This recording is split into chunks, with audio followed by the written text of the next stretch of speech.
Hi everyone, welcome to another episode with Papadum2pizza. In today's video, I'll be showing how to make caramel chicken, which is absolutely delicious, sweet, savory and fiery all at the same time, and a flavorful rice to go with it.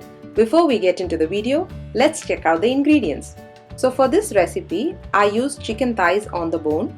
I've got one large white onion sliced, some spring onions chopped, bell peppers roughly chopped, which is optional to use, an inch of ginger julienne, 2 red chilies finely sliced, 2 tablespoons of brown sugar, 1 tablespoon of pepper powder, 1 tablespoon of soy sauce, a teaspoon of vinegar, and 1 cup of thick coconut milk, which I use straight from the tin. Please support by subscribing to the channel. To start off, to a hot pan, add brown sugar, pour 2 to 3 tablespoons of water and give it a mix. Once the sugar melts and starts to bubble, add the sliced onions and white part of spring onions.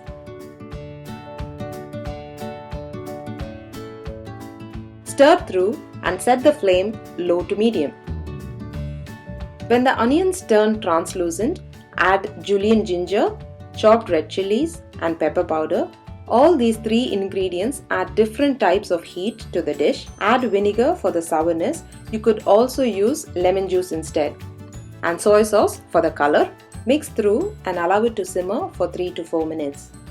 Once the sauce starts to bubble, pour in the coconut milk. Now there are 2 important steps at this point. 1. Reduce the flame to low. And the second, start to stir continuously. This prevents the coconut milk from curdling. To be extra cautious, what you could also do is either add a teaspoon of corn flour, all-purpose flour or chickpea flour. All these act like stabilizers and also help the sauce to thicken. Once the sauce starts to simmer, add the chicken. Since I used the thighs, I made insertions so that the sauces go right through the chicken. Feel free to choose any cut of meat you like. I use chicken thighs for 2 reasons. Firstly, thighs tend to stay juicier even if we cook it for a long time, and the second being keeping it on the bone adds extra flavor to the curry. Now cook the chicken for 15 minutes on one side. While this is cooking, I'm going to make a lemon flavored rice that has a zesty and fresh note to it, for which I used 2 cups of basmati rice, rind of half a lemon and some salt. You could also use the zest as well. As you know, the zest contains flavorful oils which will really propel the flavor infusion into the rice and will take it to the next level. I'm using the draining method today, for which I add water to a vessel, bring it to a rolling boil, wash the rice thoroughly in running water and remove any excess starch and add it to the water. Season it with salt and add some of the rind and allow it to boil. Now let's check the chicken. Flip them over and cook for another 15 minutes. It's best off to set a timer so you don't need to be standing near the hob all the time while the chicken is getting ready. The rice will take roughly around 10 to 12 minutes to cook. It shouldn't be hard in the center but should be easily mashable and not too mushy. So the visual cue is that the cooked rice should look straight like shown and not too curved. The rice is now ready. Let's drain using a colander and set aside. We are almost halfway into the cook. Check if the chicken is cooked through. It was slightly under, therefore I decided to cook for a further 15 minutes. It took me roughly around 45 minutes since I used the whole chicken thighs.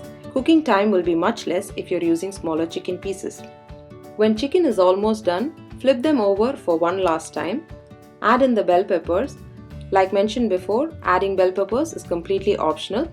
If you've been following my videos, I talk a lot about color and texture. That's precisely the reason why I've added it. Cook the peppers for 3 to 4 minutes. Ensure that it retains the color and crunch.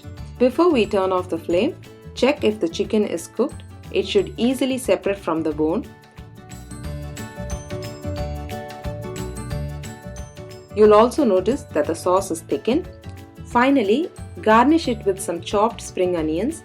And that's our creamy caramel chicken now ready to enjoy. Now I'll show you how I plated the dish. I added some rice to a bowl and thrown in some julienne lemon rind. This not only adds freshness but also some bitterness to the dish. Then I placed a piece of chicken and poured over some sauce generously over it.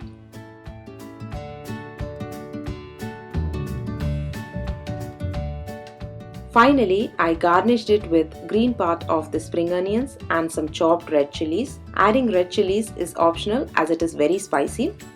That's our caramel chicken in coconut sauce served on a bed of mildly fragrant and flavored lemon rice. Fancy, isn't it?